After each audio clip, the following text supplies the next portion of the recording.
This is my pool plan video on DFFOO global version of the game. Just a quick mention at the start, something that I'll be doing differently from this time around is instead of naming the pool plan video based on the date of release, I'll be naming them based on the main character arc that they are based on. In this case, it would be Caius LDBT Arc, where Caius is featured as a synergy unit across. You can refer to the infographics on the left hand side of the slide to see which events these are, and the infographics is actually cropped from Jakematt's global forecast.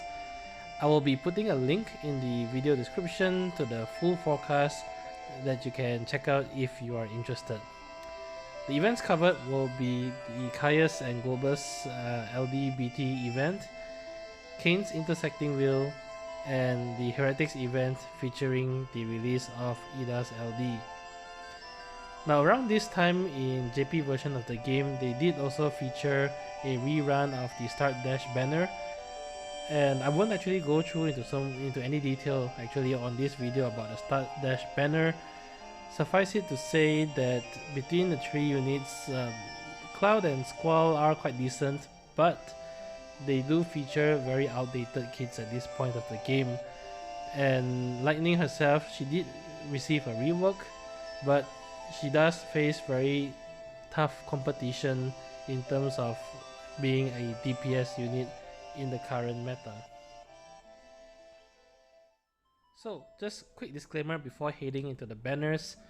The purpose of this video is really not to function as a should you pull video, because I really truly believe that there are many multiple ways to play this game, and everyone is always going to be a little bit different here with regards to the amount of resources you have, your playstyle preferences, and of course what sort of characters do you actually enjoy using. Rather, the focus of this video is really to share the thought process that I have into how I come into certain decisions on whether I'm pulling or passing certain units, and hopefully by showing the thought process, it'll help you guys to also come to an informed decision whether or not to pull or pass certain banners. I highly recommend to always check out the character's full kit, and you can always refer to sites such as the Thornberry Troops character infographics to get more information about certain character before you decide whether or not to pull. And as I mentioned, everyone's circumstance is always going to be a little bit different, and the decision making should always be factoring in considerations on the amount of gems and tickets you have, what roles do you actually need to fulfill in your roster, and of course your playstyle and preferences, and who your favorite Final Fantasy characters are. Also, before heading into the banners, I just want to give you guys a quick recap about how I did in the previous arc featuring Jecht LDBT. Now, there were a couple of banners in the arc. First of all, there was the release of Jecht LDBT and a rerun of Arden's LDBT. I spent 70 tickets to score Jecht LD, and then I stopped pulling on the banner, and I skipped Arden's LDBT banner. In this arc also, they had a surprise release of Baltier, Setzer, and Ash LD. All of those are reruns, and I actually skipped that banner as well because I already have all three characters LD. Next up, we have Maria's banner featuring the release of Maria's LD. I actually spent gems directly on this banner because I was missing quite a lot of weapons on this banner. So I obviously don't have Maria's LD when I pull on the banner, but I also don't have any of Kadach's gear because I skipped him the first time around. And strangely enough, I also did not have Elise's EX weapon even. And of course, by the time this banner came around, I also did not have Jecht's PT. So just for all those reasons, I went in straight with gems. I had to do 12 multis, 11 paid multi and 1 free multi, in order to score Maria's LD, which is quite a lot admittedly. But the good thing about spending gems is that on the way to Maria's LD, I actually scored all of the other weapons that I'm missing. So I actually managed to snag Jecht's BT weapon, all of Kadaj's gear, including his EX and LD, and even Alice's EX. So altogether, I think 55,000 gems is quite a bargain, considering the weapons that I snagged across. Lastly, we have the release of Shadows LD, and there was a free multi given on this banner, and I was very happy to see that I actually scored Shadows LD on the free multi, so did not have to spend any resource there.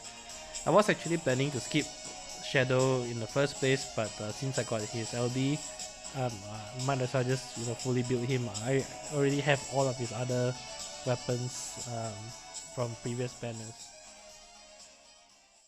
Alright, so finally coming to the first two banners on this arc.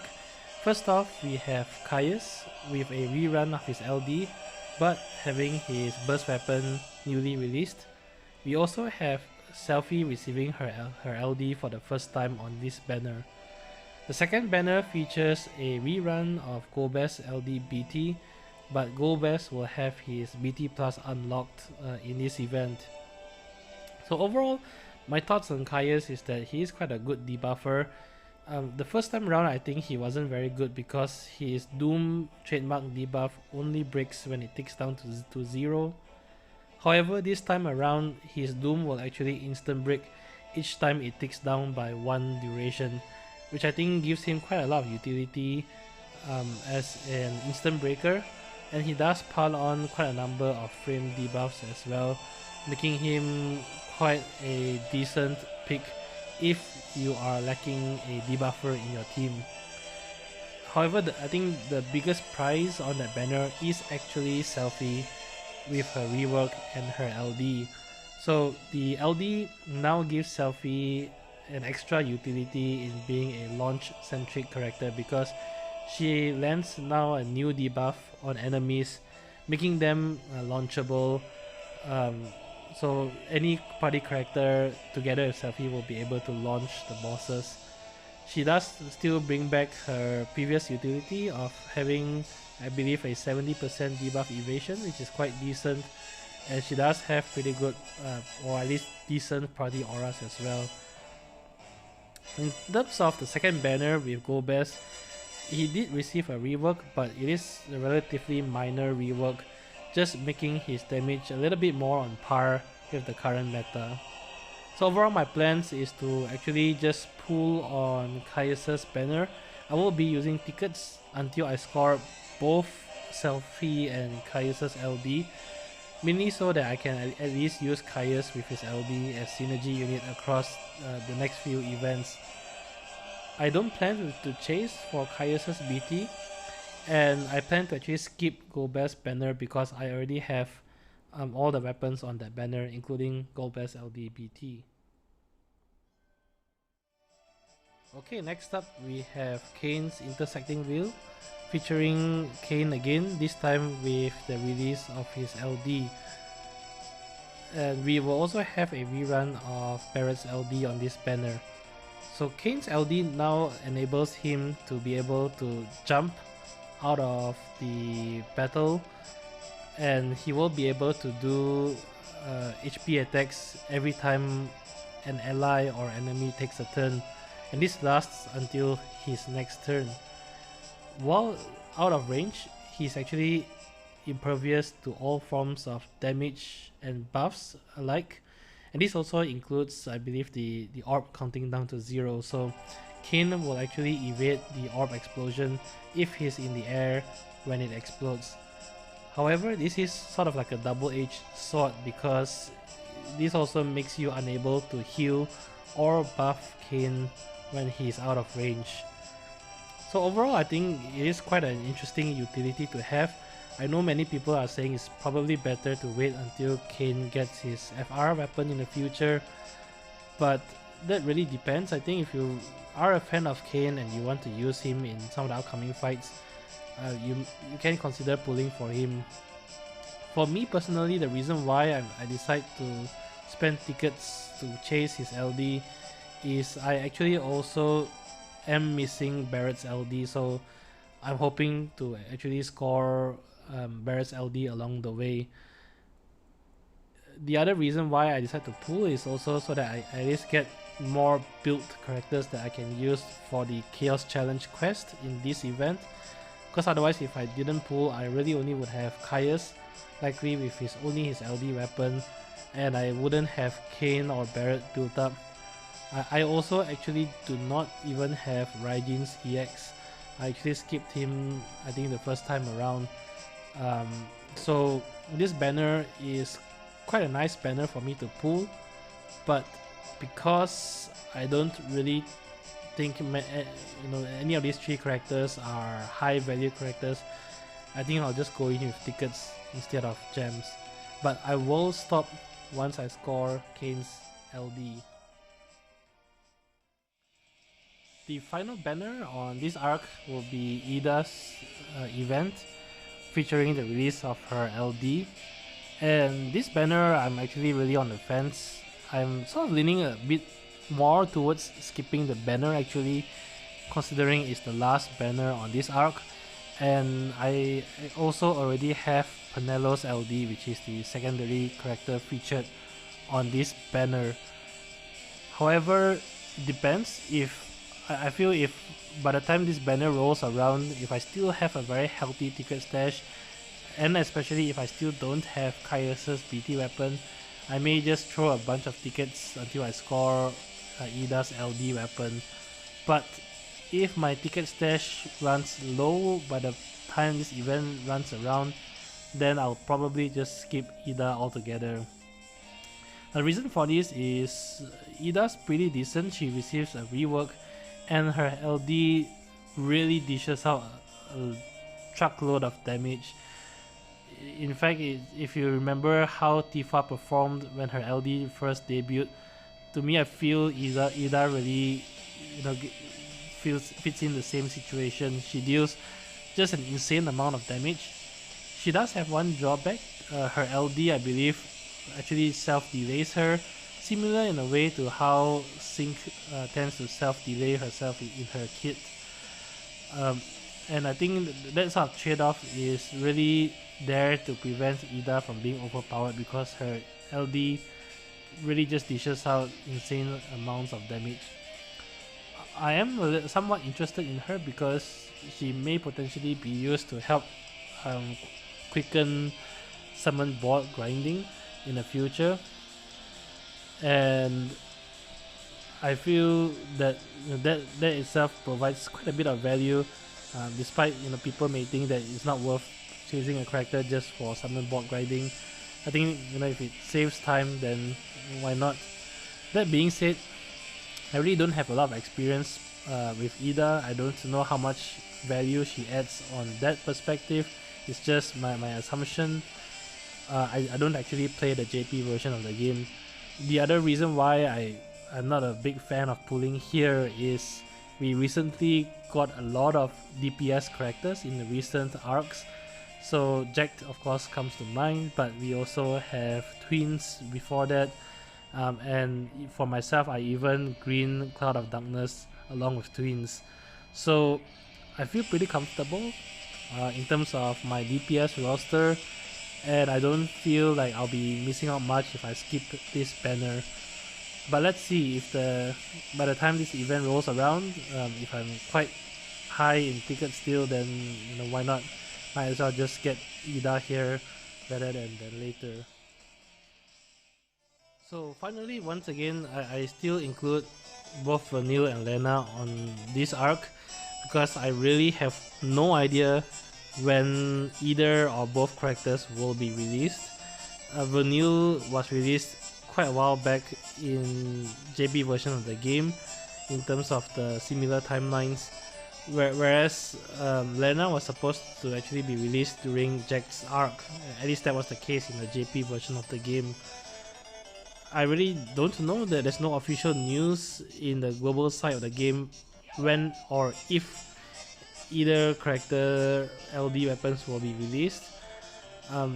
So if they do get released, I will probably be skipping Vanille's LD. I don't really have a lot of interest in her kit. and I'm pretty comfortable with the buff dispellers I already have in my roster. Lenna is another matter altogether though.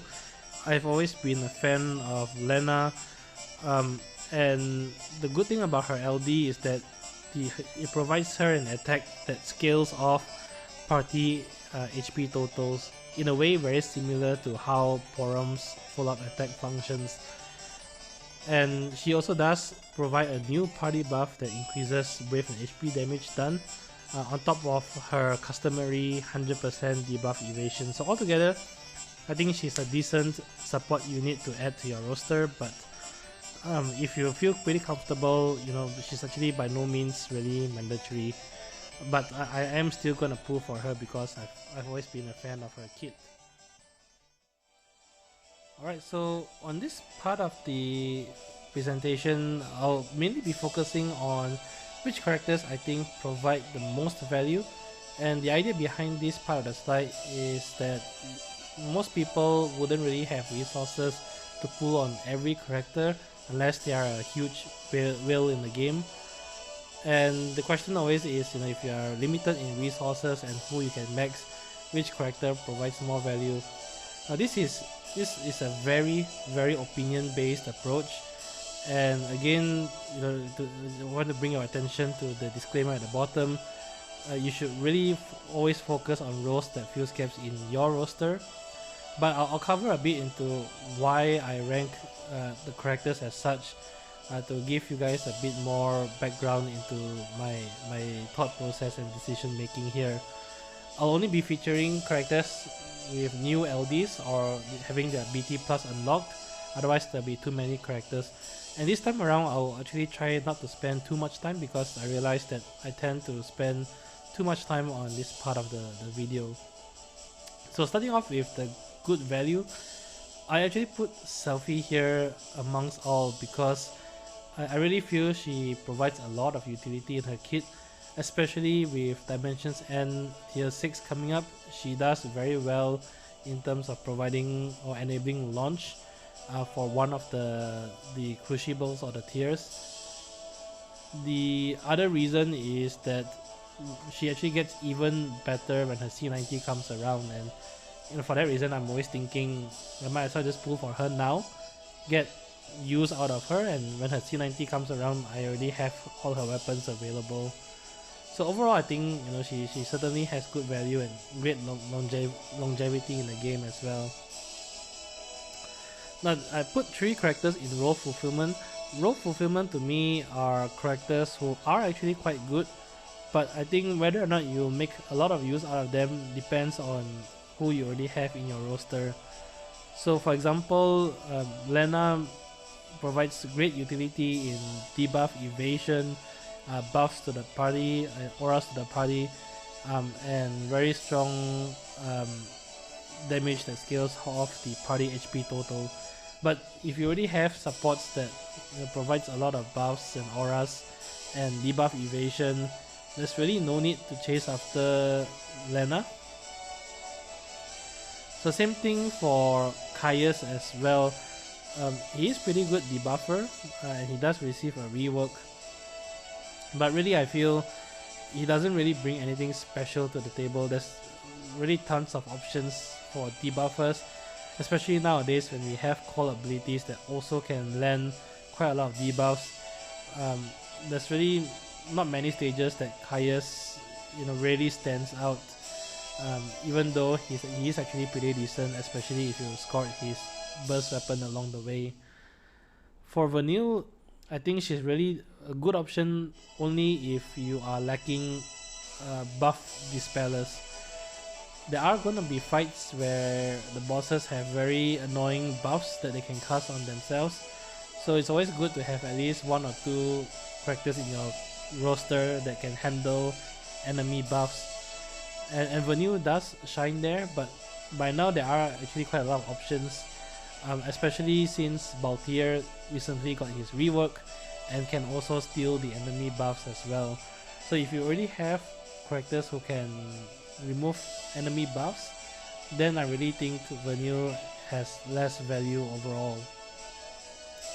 Lastly, in consolation prizes, I put mainly DPS characters here, so Golbez, Yda, and Kain, and really nothing bad about them. They do perform somewhat decently as DPS, but you know, coming to where we are now in the meta, unless you've freshly just started the game here, most people would have gotten quite a few great DPS characters over the last 1 or 2 months. I mentioned some of these examples before already, and I won't do it again, but there are many characters, LD only or LD with BT, that will do at least as well as these 3 characters, if not better in certain regards. And you know, if you already feel pretty happy with your DPS characters, there's really not much need to chase after these 3 characters here. So that brings us to the end of this pool plan video. In summary, I plan to spend tickets for Selfie and Caius LD. I will be skipping Golbez banner for sure. Likely I'll be spending tickets for Kain's LD. Yda, I'll ticket her if I still have a healthy amount of tickets, otherwise I might just skip her. And lastly, if the devs ever get around to introducing Lenna LD, I'll likely pull for her LD as well, mainly using tickets. So this arc I plan to spend tickets very heavily because I did actually save quite a healthy amount. I currently have probably close to 1,500 tickets or so, and it will be a good time to start spending some of them here. As always, I hope you enjoyed the video, and if you liked it, do leave a like, comment or subscribe. It really helps a lot. Till then, I'll see you guys in the next video. Bye!